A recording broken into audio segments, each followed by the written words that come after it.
Gracias, Alberto, y gracias a FinTech.U y a la Bolsa de Valores por la oportunidad. De hecho, hoy hablabais antes de los puertas de los garitos, ¿no? Hoy es un buen día porque estamos un poco de resaca todos del evento de ayer que tuvimos de la presentación del informe de FinTech. Traía una presentación que, de hecho, voy a cambiar un poco porque como varias personas han hablado del evento y del informe FinTech, pues voy a aprovechar también para contaros qué es lo que tiene el informe, cómo lo hemos estado construyendo, qué es lo que contiene, etcétera. ¿Vale? Entonces, lo primero, porque de algo se come, presentaros Entity Data, ¿vale? Para que conozcáis qué es Entity Data y qué es lo que hacemos. Entity Data es una firma de servicios profesionales que tenemos presencia a nivel global y en Américas, de hecho, somos la firma de servicios profesionales número 1 en volumen. Esto es en todo lo que tiene que ver con servicios financieros. Tenemos oficina, por supuesto, aquí en México, tenemos oficina en Perú, en Chile, Argentina, Brasil, que de hecho la semana que viene me toca estar por allí, y en varios países, ¿no? Y al final el foco que tenemos es ayudar a nuestros clientes en todo lo que tiene que ver con la transformación digital, ¿ok? Y eso end-to-end, desde el punto de vista de la estrategia, por eso yo represento y estamos aquí hablando desde el punto de vista de la estrategia, hasta todo lo que tiene que ver con operaciones, organización, tecnología, etcétera. Entonces, lo que hacemos es les ayudamos con todo ese end-to-end y, por poneros un ejemplo, pues en México estamos con uno de los panelistas que tuvimos ayer en el evento, lanzando un banco digital. Ellos nos contactaron y nos dijeron, oye, quiero que me ayudes a lanzar un banco digital en México, y empezamos a hacerles toda la estrategia.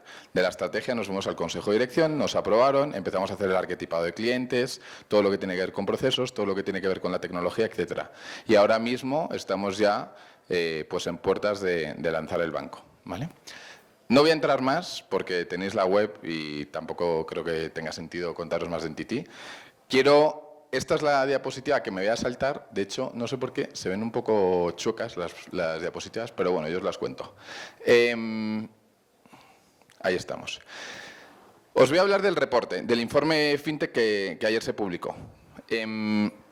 Hace un año aproximadamente, hablando con la asociación FinTech, lo que les propusimos es que hiciéramos el primer reporte que hable de México, de las FinTechs en México, y que explique cuál es la realidad del sector FinTech en México. Entonces llegamos a un acuerdo con la asociación FinTech y con Nader, que es un despacho de abogados bien reconocido en México, y lo que dijimos es, oye, queremos lanzar el año que viene un primer reporte que va a ser el primero de muchos años, en el cual lo que hagamos sea, oye, pues compartir cuál es esa visión del mercado con una visión holística.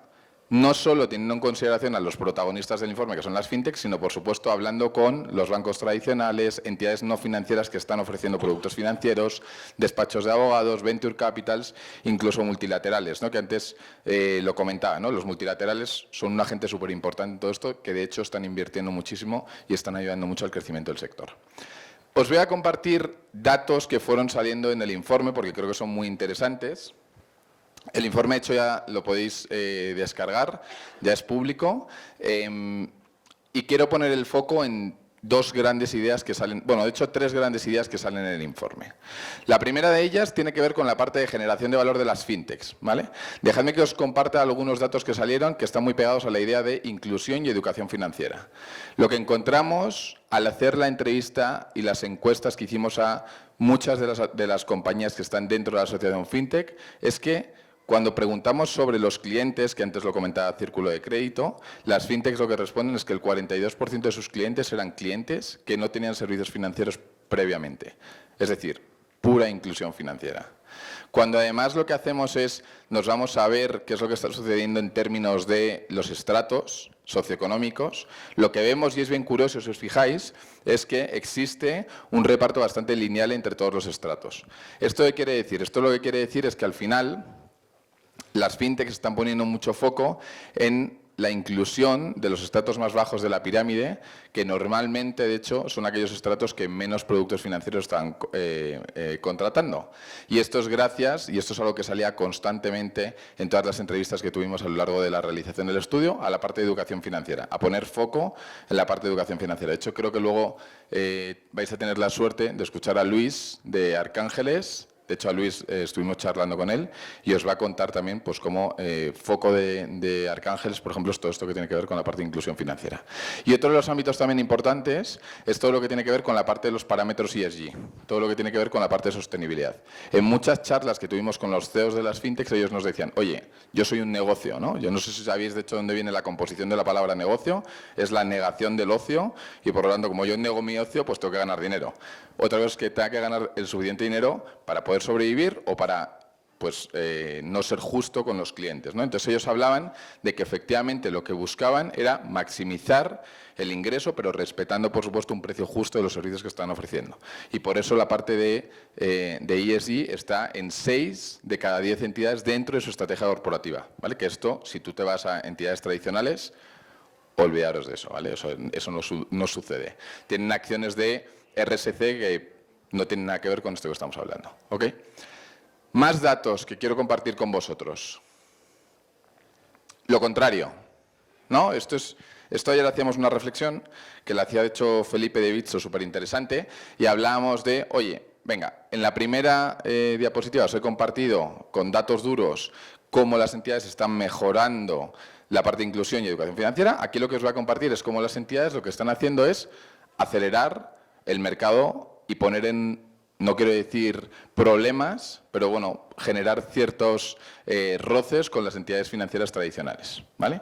Fijaros, un dato, ¿no? El 58% de los clientes, que es el contrario al anterior, vienen de entidades financieras tradicionales. Esto lo que quiere decir al final es que los clientes están buscando cosas en el mercado que no encuentran dentro de sus entidades financieras actuales. Es decir, no están bien servidos. No son clientes que no conozcan o que no quieran tener productos financieros. Los quieren tener, pero el problema es que no están siendo servidos, ¿ok?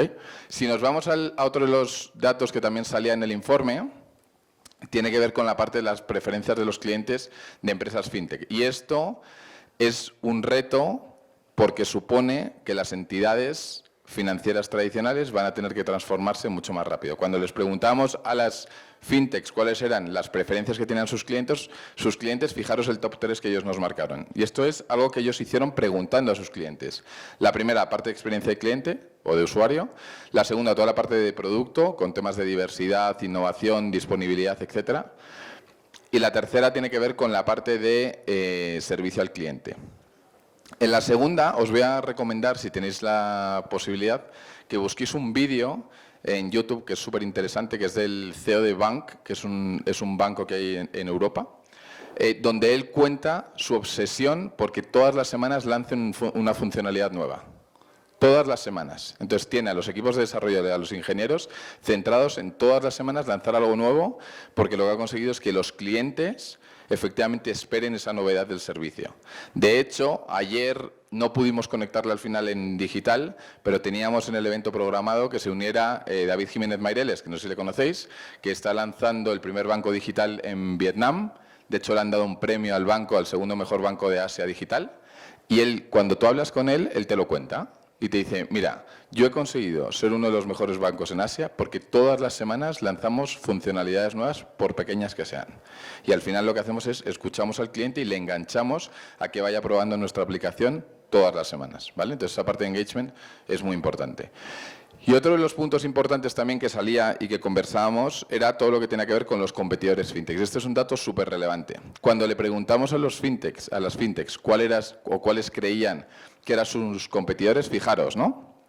Muchas decían, oye, el 31% son entidades financieras tradicionales, pero es que el restante son entidades que nacen con la tecnología en el centro, bien porque son fintechs o bien porque son compañías tecnológicas que están ofreciendo productos financieros a sus clientes. Esto, ayer lo conversábamos también en uno de los paneles, ¿no? Lo que hace ver es que las entidades financieras tradicionales tienen un reto por delante. ¿Cuál es ese reto que tienen por delante? Van a tener que convertirse de una entidad que no tenía necesariamente la tecnología en el centro a una entidad que la tiene, ¿vale? A día de hoy lo que están haciendo es digitalizarse, pero no están lanzando entidades 100% digitales, ¿vale? Y eso al final supone cambios de organización, supone cambios de proceso y supone cambios muy profundos dentro de la entidad. Otro de los puntos que también hablábamos ayer, y este es el último que quiero compartir con vosotros, tiene que ver con la parte de, que tampoco se ve, porque no sé por qué se ha descuajeringado, es lo que hemos llamado pasar del cliente digital al cliente digital rentable. ¿Ok? Os comparto estos datos que son muy interesantes. ¿Qué es lo que hicimos en el estudio? En el estudio, como os decía, encuestamos a gran parte de las fintechs que están dentro de la asociación fintech. Y les preguntamos por el incremento de sus clientes y por el incremento de sus ingresos. Y esa pregunta, además, dijimos, oye, vamos a dividirla. Vamos a hacérsela a entidades que sean B2B y a entidades que sean B2C o B2B2C. En la primera, B2B, ¿qué es lo que nos encontramos? Fijaros qué dato tan curioso, ¿no? De 2019 a 2021, el incremento de usuarios fue del 61% y el incremento de ingresos fue del 50%. Es decir, hay un gap de un 11%, lo cual supone, como os podréis imaginar, que el foco que tenían estas entidades era, y no os estoy descubriendo la pólvora, la captación de clientes, pero no necesariamente la generación de ingresos. Si hacemos ese mismo análisis, de hecho les dijimos, ¿qué es lo que tenéis proyectado en vuestra P&L, en vuestros planes de negocio? ¿Qué es lo que proyectáis? Mirad, ¿no? Nos dicen, en términos de usuarios, que van a crecer un 70% y que en términos de ingresos un 67%. Por eso es la idea que decimos, ese cambio de paradigma de cambiar del cliente a el cliente rentable, ¿vale? Esto nos pasa exactamente lo mismo dentro de lo que es B2C o B2B2C. Si os fijáis es igual, 63% de crecimiento de ingresos, perdón, de usuarios y 43% de ingresos, es un 20% de gap. Y si os fijáis en la proyección, lo que estamos hablando es de un 77-67, que es un 10% de gap, ¿vale? Por lo tanto, es exactamente el mismo comportamiento. Y esto, al final, y también lo conversábamos ayer en la presentación del informe, solo se consigue si tú le vendes más productos a tu cliente actual. No hay otra manera de hacerlo. Los que venimos de Europa y tenemos la suerte de estar en Latinoamérica trabajando, en Europa, por ejemplo, la banca inglesa, todos aquellos que la conozcáis, es una banca que está muy verticalizada, ¿no? O sea, al final lo que hacen son muy de nicho. Pero son muy de nicho y ofrecen servicios financieros de terceros a sus clientes. Pero son de terceros. Entonces, al final, aquí un poco la reflexión que hacíamos ayer es exactamente lo mismo. Sí o sí, las fintechs vamos a tener que estar colaborando con otras entidades, necesariamente. Ya se está haciendo. De hecho, un bloque del informe habla de deals y acuerdos y el concepto que hemos puesto sobre la mesa, que es el de competition, el de colaborar con entidades que son tus competidores. Pues esto se va a lograr si efectivamente se consigue maximizar esa posición entre la colaboración de las fintechs y de la banca tradicional. Y poco más.